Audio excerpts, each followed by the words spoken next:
Yes people, what is good? I am BA, back once again with another reaction in the Band of Brothers series. This is episode 3 and it is called Karintan. Karintan? I have no idea how it's pronounced. It could be Karintan?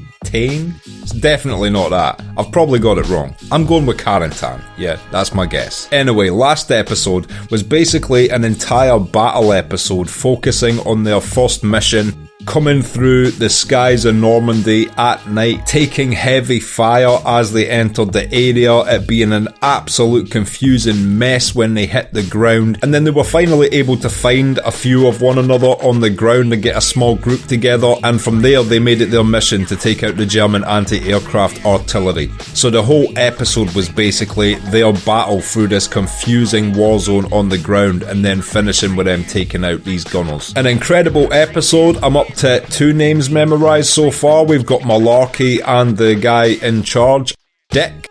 And aside from that, I don't know anybody's names. They are easy company, yeah? Hive mind, let's go. They don't need names. Do they need names? They probably need names. And it has been a dope show so far, so I'm looking forward to seeing what happens in this episode. So without further ado, episode 3, Karintan, I hope. Let's check it out and see what it's saying to it. Oh, no crying old men at the start of this episode. This must be more of a laid-back episode. The old men were telling happy stories. HBO were like, no, cut that out. Wait until next week until that guy gets shot in the face and then put the old man in crying about it. Leave it out this week. I want to see them tell one happy story. And then we turned around and he'd burnt the onions. What a silly sausage. Ha ha ha. We're never going to see the onion old man, are we? HBO probably walked him out the back of the offices and executed him for not crying. Guy survived a world war only to get shot in the back of the head by a dude high on cocaine with augmented breast implants which are somehow on the exterior of his suit. That's how I imagine HBO executives at least. And I wouldn't have them any other way. I never thought I'd get through D-Day. Oh, son of a bitch. They kept it till after the credits. I thought one of 2 things. A quick death, or I'd come through probably without a scratch. Huh. That's strange. Didn't he ever ponder a slow, torturous, horrible death? Try to handle your fear and work to accomplish what you're supposed to be doing. That did look like he'd taken a hatchet to the centre of his nose. He feels nothing. He's got a Michael Douglas chin on his nose. A chin pull. It looks like what's his name? You know, from First Platoon? That would be so fucked up, just walking through fields, finding down planes and actually recognising the dead bodies in them. Blythe.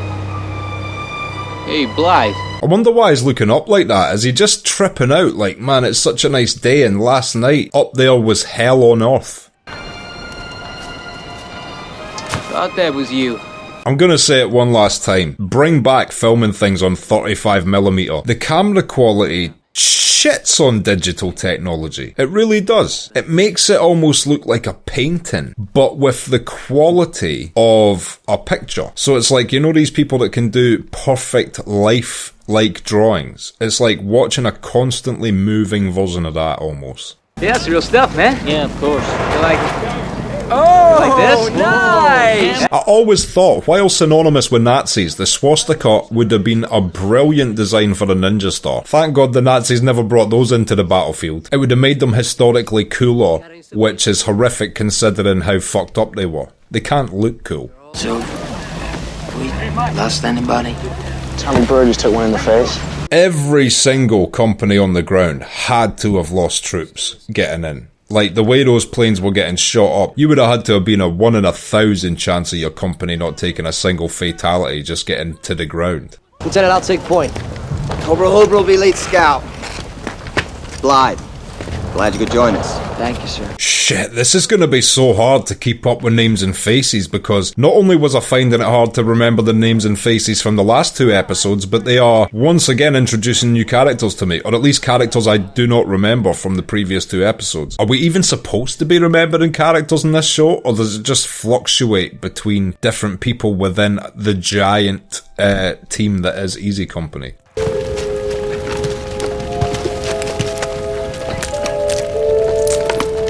As you do. Not even gonna judge him for that. I've seen it in too many shows now to even give a fuck. That's what you do in war. You loot the dead. I've seen it in Rome. I've seen it in Sisu. That's just how things go in war. If anything, you're being stupid not to, because if your enemies retrieve the bodies of their dead and their personal effects, which are worth monetary value, you are actually financing your enemy. This is about officers crapping out on their training, Nix. And you know how much Dick hates people crapping out on him. Yes, I will be doing this for the rest of this show. I can hear y'all all the way across the field. You have company. What happened to their little clicker devices? These motherfuckers are meant to be on sound watch. I'll figure out where these yokels are at. Hey, who y'all calling a yokel? Well, no offence, Forrest Gump, but you don't look like a rocket scientist. Carentan, France. Oh, fuck. It's French. I should have known that, so it could not even be one of those three pronunciations. For all I know, it could be like, Celenton. I'll have one croissant, please. Croissant? Yes, the croissant. Un croissant? Oui? One croissant, please.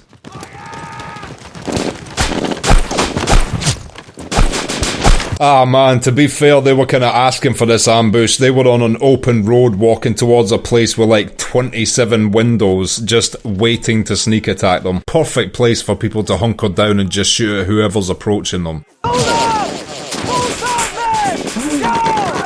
These guys need to get off the actual road as well. They seem to just be lying in place. The first thing I'd do is roll over into the long grass at either side, providing me infinite more cover than just lying on the fucking gravel. And I know nobody likes a backseat driver. I'm assuming especially in war, that would be annoying. Especially if you'd got shot and someone was like, I told you if you went round that corner you'd get shot in the shoulder. Didn't I say? There's probably no better a place to be a patronising cunt than on a battlefield. Fuck. This is just gonna be a reoccurring theme, innit? People mid-sentence just getting fucking insta-killed. These deaths look so realistic as well. Oh, what a shot! Nice. I think that was the M1 Garand they hit him with, or a similar rifle. I'm assuming they were incredibly accurate for the time, especially for a non-scoped weapon. The sound designer of this show must have had an absolute field day as well. There's so many dope sound effects coming from all over the place in these fight sequences.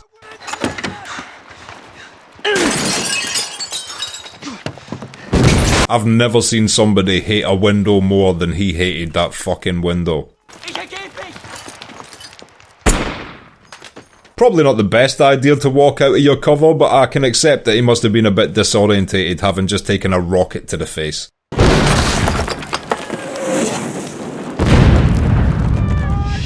For television, at the time this came out on actual television, the special effect quality for a TV show must have absolutely blown people's minds. That is absolutely fucking brutal, man. Well, I was saying last time, the only thing missing from the Saving Private Ryan quality is a guy carrying his own arm. It's fine, they just took a leg off a guy. And like Chernobyl, it hits differently because this happened. Not exactly like this, but things similar to what we are seeing.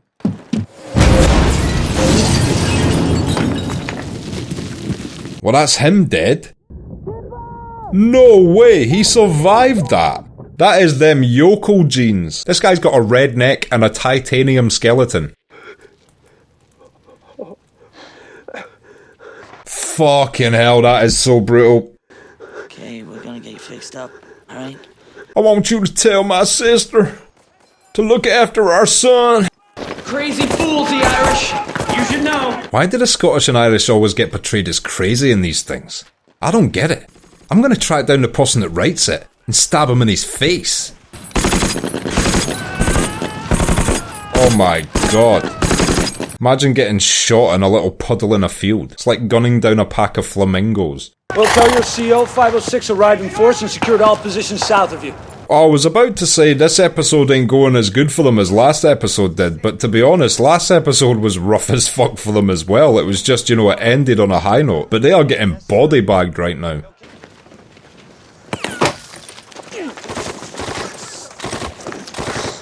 Yeah, I don't know why these guys were acting so chilled. They are in a firefight right now. You're lucky it was a ricochet. Wow, HBO taking it to new levels now, just showing us a brutal close-up of that bullet getting extracted from Dick.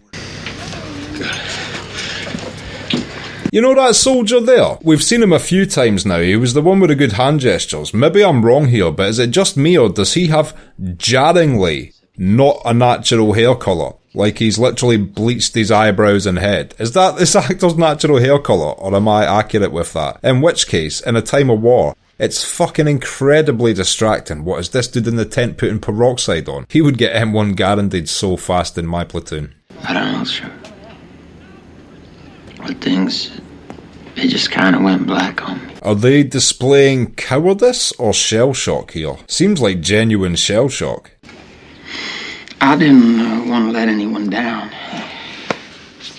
Makes you feel bad for all these soldiers. Whenever they fuck up or are shot or something, the first thing they do is like apologise. That just shows how down they are for the cause. Because they feel like they've failed their cause, they're apologetic even in a moment of, you know, extreme shell shock or near death. I'm okay. I think I'm okay. You can see? Was he faking that shit? We'll be moving out soon. Out of town, Lieutenant? Already?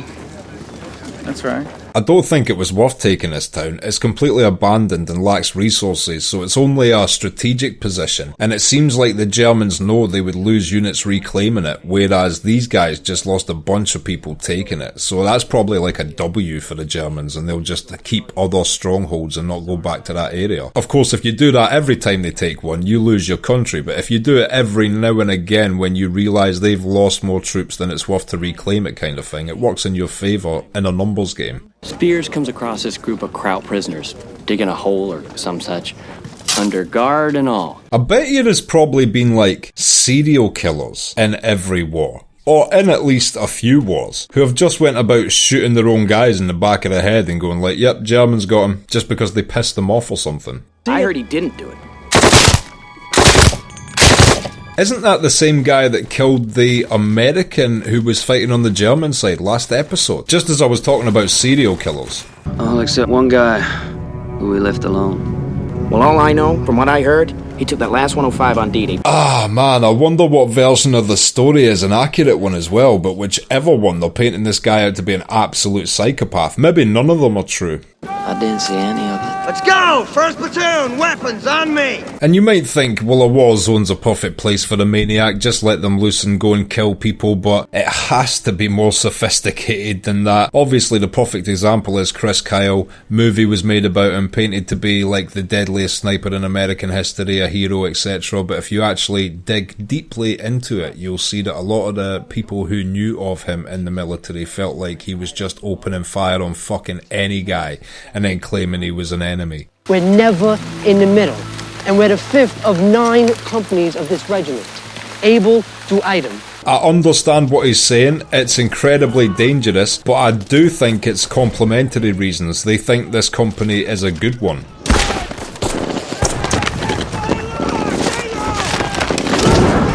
This episode has just been ambush after ambush. Also, on top of 35mm, bring back real exploding blood squib effects. CGI blood is shit. Do you know why they do it? It's interesting why they do it, but it makes it even more pathetic. They do it because it's then easier to remove for foreign markets that don't allow blood in their movies, so they can just delete the CGI and release it abroad, instead of just cutting out the shots of the blood or whatever. I much prefer blood squibs and on-camera blood effects. Way more authentic, and it's just like another action thing. Like CGI blood doesn't like look actiony, but see when a blood squib explodes, it's like it catches your eye, just like a grenade going off or something. Doc really called it hysterical blindness.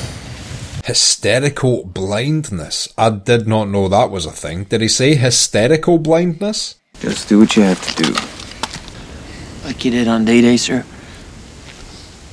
That would be the guy you envied in a war zone. How the fuck are you sleeping like a baby in times like this? You know why you hid in that ditch, Blythe? I was scared. Ah, shit, so he was being a coward. The only hope you have is to accept the fact that you're already dead. And the sooner you accept that, the sooner you'll be able to function. That guy gave him a nicer speech than I would have. I hate to break it to him, but eternal life cannot be achieved sitting at home either. Says the guy standing up saying this. I want fire superiority! Start air! Keep them pinned down! Keep firing! That's an interesting phrase, fire superiority, so I'm guessing that means like don't even hit them, just keep firing at them so they have less chance of coming out of cover to fire back at you. Is that fire superiority? Oh my god, Macaulay Culkin, set up some booby traps and man the fuck up. This is your house, you have to defend it. That tank will be able to destroy them one sort of group at a time if they don't move in. They've got to move in on these tanks. Oh my god, I thought the Milky Bar Kid was strong and tough. He's a fucking pussy.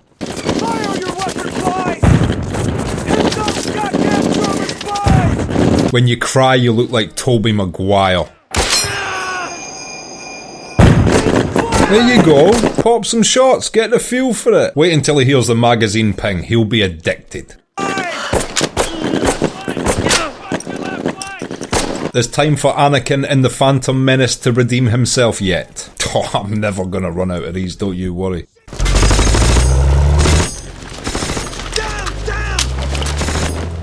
Man, fuck having no cover against a tank.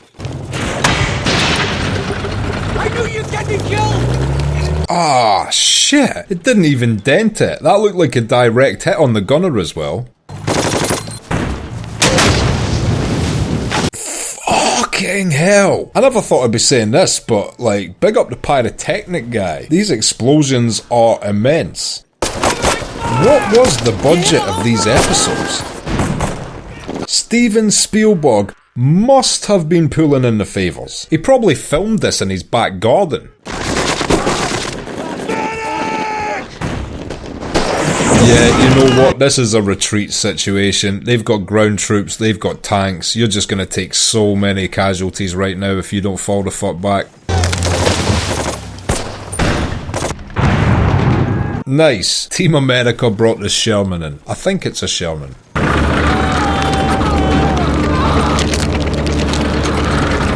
Ah, shit. Completely crushed. That looked impressively real.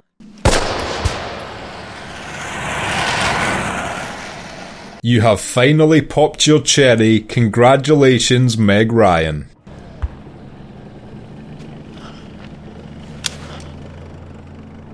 Well, if he didn't have shell shock before, Justin Bieber's certainly got it now. Hey, buddy, you okay? Looks like you fellas had a heck of a fight. Yeah, no shit. It was a literal tank battle. Oh shit, is he tracking the blood of the guy he wounded?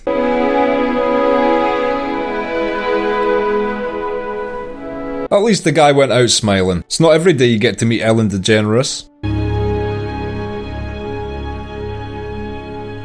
Holy shit, this is quite a time jump. You know, in wartime, never something you want to be having to measure the time of. I believe. Live lead scout. Move out. Maybe I need to stop giving him shit. This guy went from being a coward this episode to having a complete character 180. You been hauling that thing around ever since we jumped?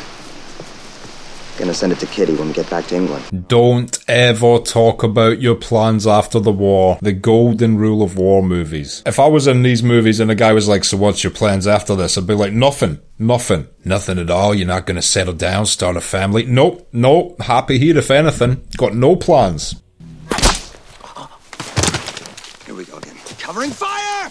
Covering fire! Straight in the neck, really. Now I feel bad for taking the piss all episode. That is fucked. That is a fatal wound. It went straight into the artery on the right side of his neck. Ain't that poetic? That flower, even once plucked from its roots, had a longer lifespan than the two soldiers who wore it. That's why I came to France. Please, General Taylor. I don't know who General Taylor is, but I doubt Dick wants to please him. It is my honor to present you with the Order of the Purple Heart. Yeah! They're like, no, there's no medal. Your heart is purple. Hey, I got one hole in my shoulder, a second in my calf, then there's the boil on my shin that ought to be lanced. Are you allowed to get multiple of a medal? I thought you were only awarded ever one medal. I know you can get more than one from serving in different things. Like if you were both in Iraq and Afghanistan and were awarded a purple medal in both, then you would have 2. But can you get 3 for a single war? I don't believe that's a thing. So is this guy scamming it?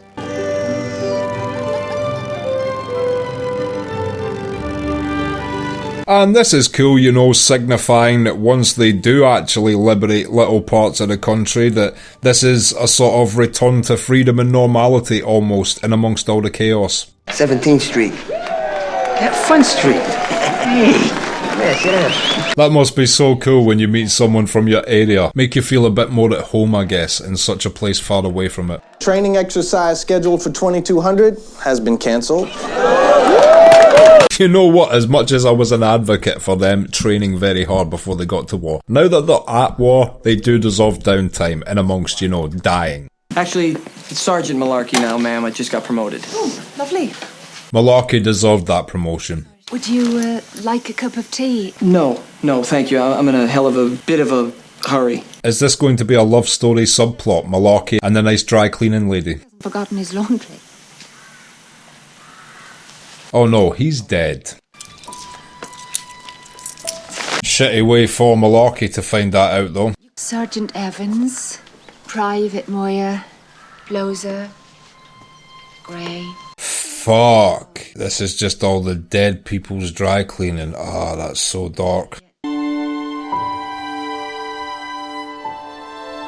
Yeah, this was a brutal episode with lots of lives. That was definitely not an easy job they had this episode. Okay, and that was episode 3 of Band of Brothers, Carentan, and I will be back in just a minute with my thoughts on that. So, Carentan, what did I think of that? A really, really good episode. Probably my favourite episode of the entire series thus far, and every episode has been great, but this one just stood out to me as like being so impressive with the battle sequences, obviously the stories it was telling, the sub-stories it was telling, and just the way it played out and the high and low points throughout it. I just thought it was so well written, to be honest. It started, of course, with them marching towards this abandoned town on a road with no cover, and then obviously the Germans were holding down these abandoned buildings like a stronghold and they just got open fire on, instantly setting the tone of the episode because it was a slaughterhouse from the start. And even though the last episode was brutal, this one maybe even topped it because the last episode had a lot of brutal gunshots and shit like that, but this one had fucking legs coming off here and there and everywhere. It just seemed like it was incredibly graphic. And I kind of feel like if you're doing a real drama about war, that's the only way it can be done.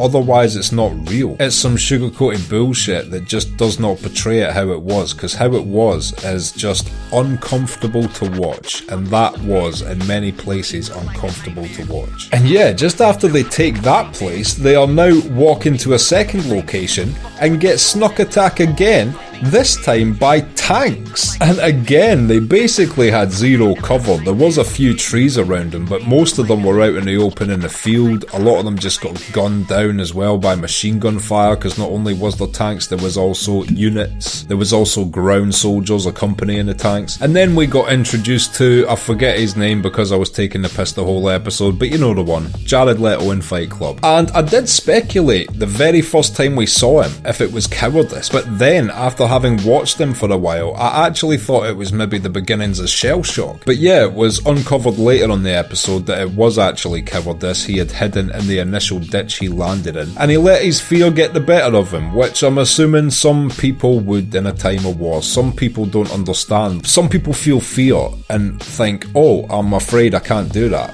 because I'm not brave.